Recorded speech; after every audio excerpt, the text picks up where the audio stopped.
प्रांशूला आता 18 महिने पूर्ण झालेले आहेत, म्हणजे 1.5 वर्ष. त्याला आज 1.5 वर्षाचा डोस द्यायचा होता, त्यासाठी आज हॉस्पिटलमध्ये जायचं होतं. त्या अगोदर दारामध्ये गाय आली होती, गाईला पोळी चारली आणि त्यानंतर लगेचच आम्ही हॉस्पिटलला आलो.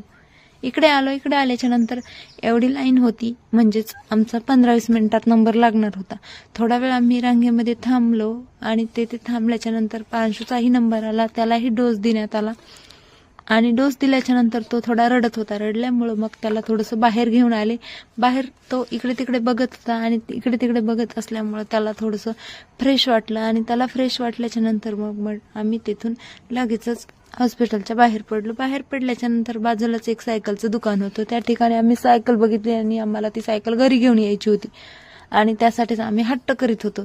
मग ते काही शक्य झालं नाही, म्हणून प्रांशूला लगेचच तिथून घेतलं आणि लगेचच घरी आलो. घरी आल्याच्या नंतर माझा असा काही अवतार झाला होता आणि त्यानंतर लगेचच जे कालचं पार्सल होतं तेच रिटर्न करायचं होतं, ते या ठिकाणी रिटर्न केलं आणि लगेचच हॉस्पिटलमधून आल्याच्या नंतर राहिलेली कामे करून घ्यायची होती.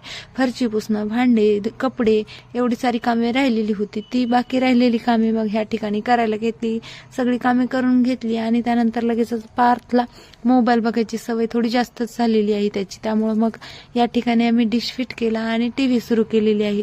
आमचा हा निर्णय तुम्हाला कसा वाटला कमेंटमध्ये नक्की सांगा. व्हिडिओ आवडला असेल तर लाईक, शेअर, सबस्क्राईब करायला विसरू नका. चला तर मग पुन्हा भेटूया पुढच्या व्हिडिओमध्ये. तोपर्यंत बाय.